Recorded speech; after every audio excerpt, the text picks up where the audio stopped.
Imagine living your life without reliable electricity. Hmm. No lights for studying after sunset. No power for vital medical equipment. Yeah, things we completely take for granted. Exactly. No easy way to charge a phone even. Okay. And for some 630 million people in sub-Saharan Africa, this isn't, a thought experiment. It's daily life. That number is just staggering. 2/3 of all Africans. Right, an overall electrification rate of only 35%. And get this, for 37 countries there, the number of people without electricity actually went up since 2000. Wow, so it's not just a static problem, it's actually getting worse in some places. It's a colossal challenge, which is why today we're taking a deep dive into a really important study. It's titled Visualizing National Electrification Scenarios for Sub-Saharan African Countries. A very timely piece of research. Absolutely. Yeah. And our mission here for you listening is to really unpack this study, look at how they did it, and reveal some of its pretty surprising findings about achieving universal energy access, basically giving you a shortcut to getting up to speed on this critical issue.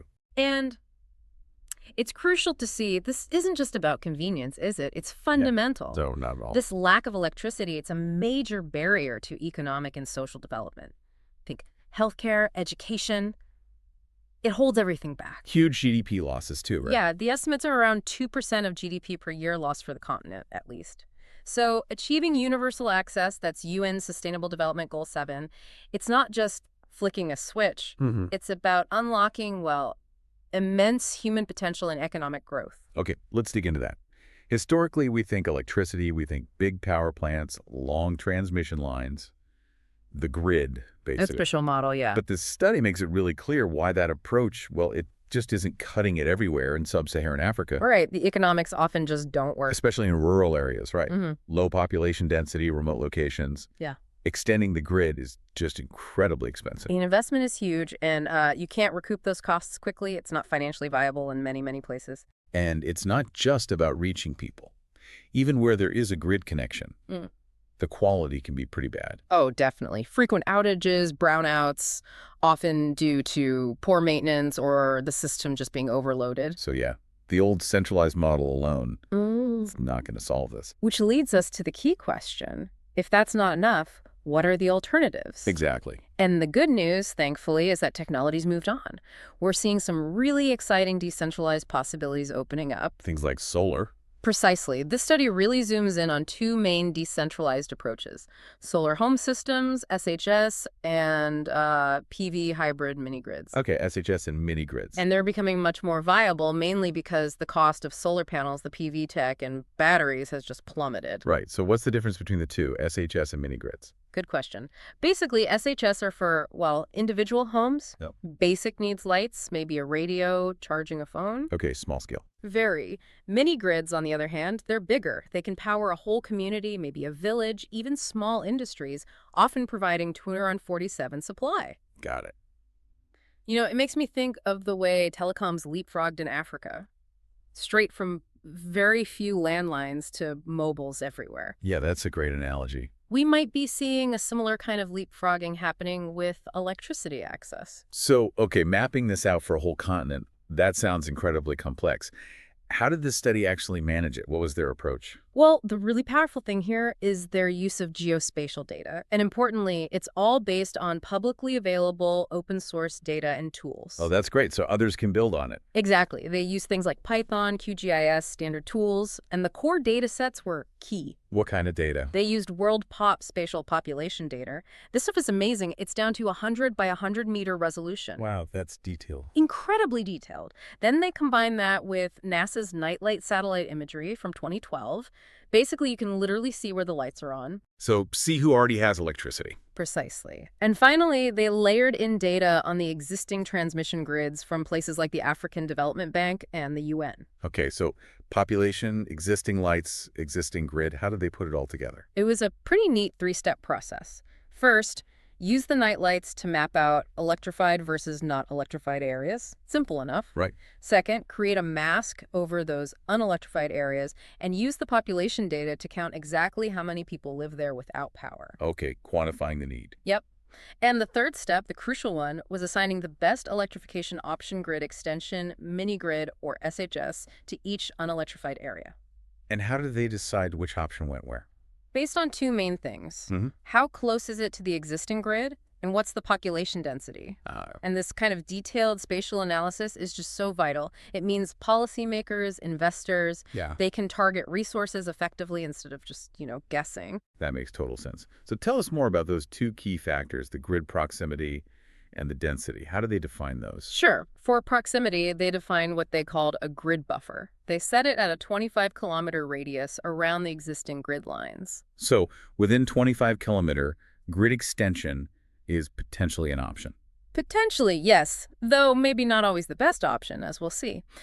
For areas outside that buffer, or even sometimes inside it, the deciding factor became population density.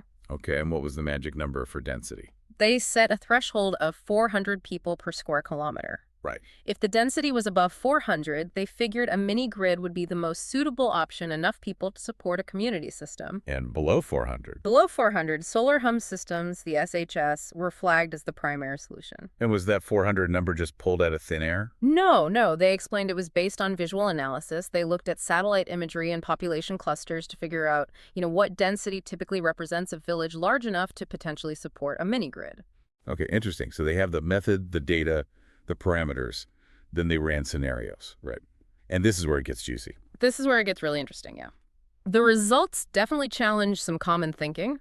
First off, their baseline check confirmed the overall stats, about 35% electrification, 620 million people without access. That lines up with other major sources like the IEA. Okay, so the baseline is solid. What about the scenarios based on the current grid? Right. Scenario 1. They looked at it two ways. First, the grid-based case.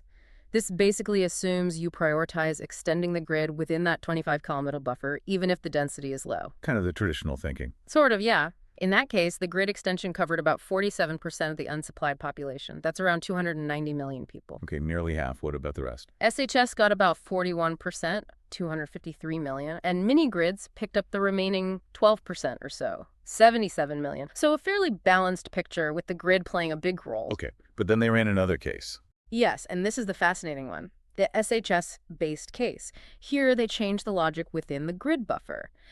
If the population density was low, below 400, they assigned SHS even if it was close to the grid. Ah, so prioritizing based on suitability for the density, not just proximity. Exactly, and the results, they completely flipped. How so? SHS just exploded. It went from 41% to covering 71.3% of the unsupplied population.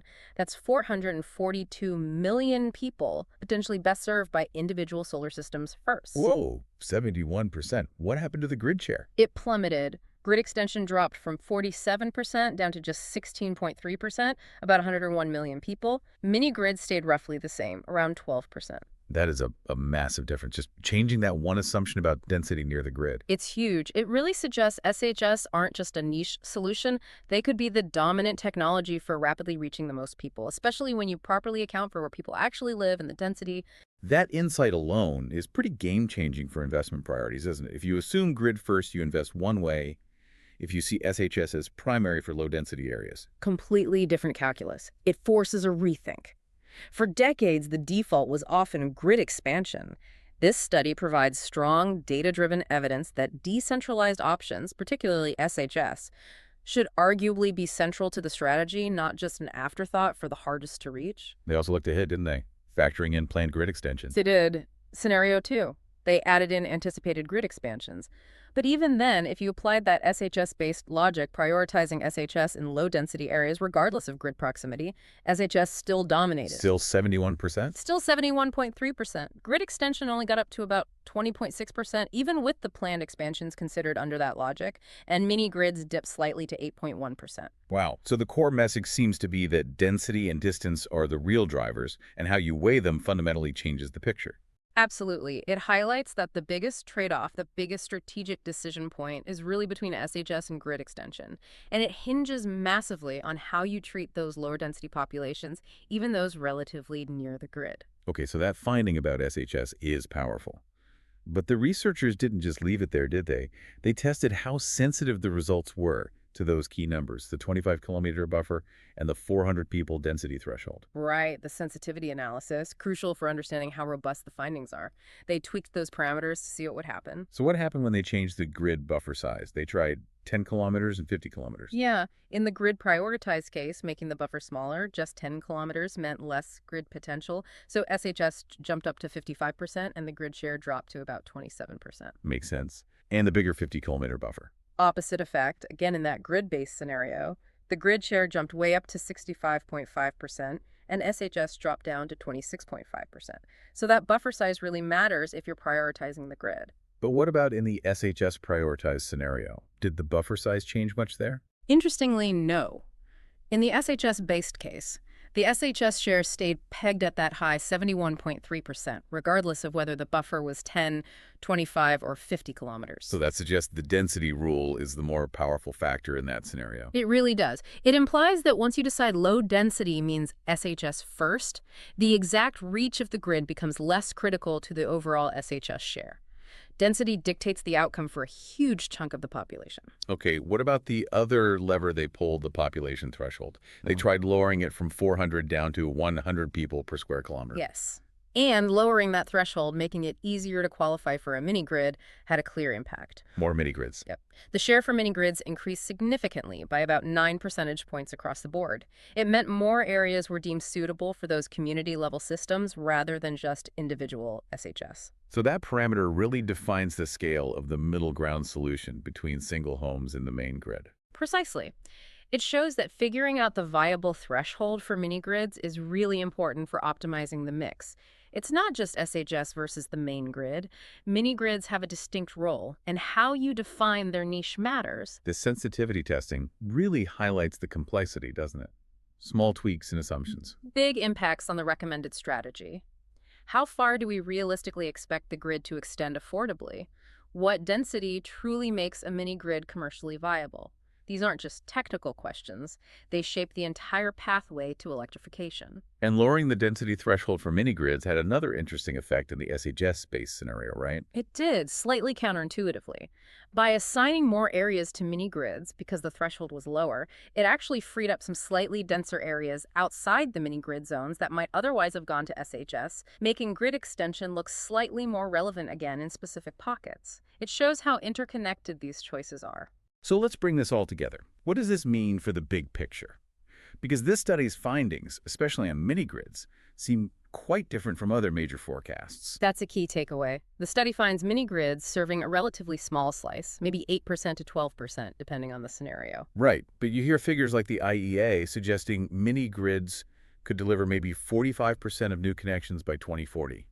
That's a massive gap in outlook. It is a huge difference. And this study really puts the spotlight on SHS as potentially playing a much larger role than perhaps previously emphasized in some global scenarios. And it highlights the advantages of SHS: lower upfront cost, faster rollout, easier financing sometimes. Exactly. They're less capital intensive, can spread quickly in rural areas, don't need dense settlements. There are clear benefits for rapid basic access. But there's always been that question about SHS.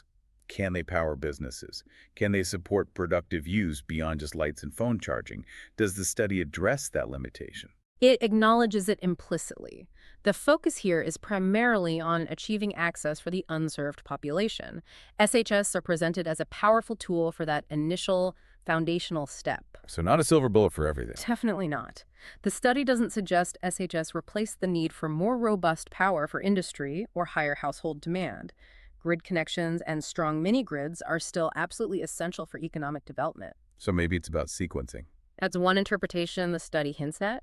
Perhaps an optimized strategy involves a two-step approach almost. How would that work? Well, you could focus on rapid, widespread, basic electrification using SHS first. Get everyone connected with foundational power. Okay. Then, as usage grows, as local economies maybe start to develop because of that initial access, you could then strategically upgrade areas to local mini-grids or even grid connections where demand justifies the investment. So SHS is the entry point, building the base for future upgrades. Potentially. It suggests success isn't about picking just one winner grid, mini-grid, or SHS. It's about finding the right blend. A mix that depends on those factors. We discussed how fast the grid realistically expands, the economics of mini-grids at different densities. Exactly. And the study is also upfront that it couldn't model everything. Yeah. Future work needs to layer in more detail on investment costs, specific resource availability like solar potential, local energy demand patterns, transport costs, land cover, all crucial details for real-world planning. Okay, so recapping our deep dive into visualizing national electrification scenarios for sub-Saharan African countries. The big message seems to be that while the grid is important, we seriously need to recognize the potentially massive, maybe even leading, role of solar home systems. Especially for reaching scattered rural populations quickly and cost-effectively. But ultimately, achieving SDG 7 requires all three grid, mini-grids, and SHS working together in a smart, coordinated way. Absolutely. What's fascinating here, I think, is the sheer potential shown for these decentralized solutions to just dramatically accelerate energy access for millions. This study gives us a powerful data-driven argument for a much more multifaceted approach, really tailored to the ground truth, the geospatial reality of sub-Saharan Africa. It really reframes the challenge. It does, and here's something to think about. If that basic rapid electrification through SHS really takes hold and unlocks that initial level of development, how quickly could that spur the demand for the next level up, for mini-grids, for grid power? Interesting. So the initial step could actually accelerate the need for the bigger solutions later. It could. The path to universal energy might start with just one solar panel on a roof, but it ultimately leads towards a more interconnected, networked future. So the question for you to ponder is, what kinds of new business models, what innovative community structures might emerge from this more flexible, adaptive, maybe even bottom-up electrification journey?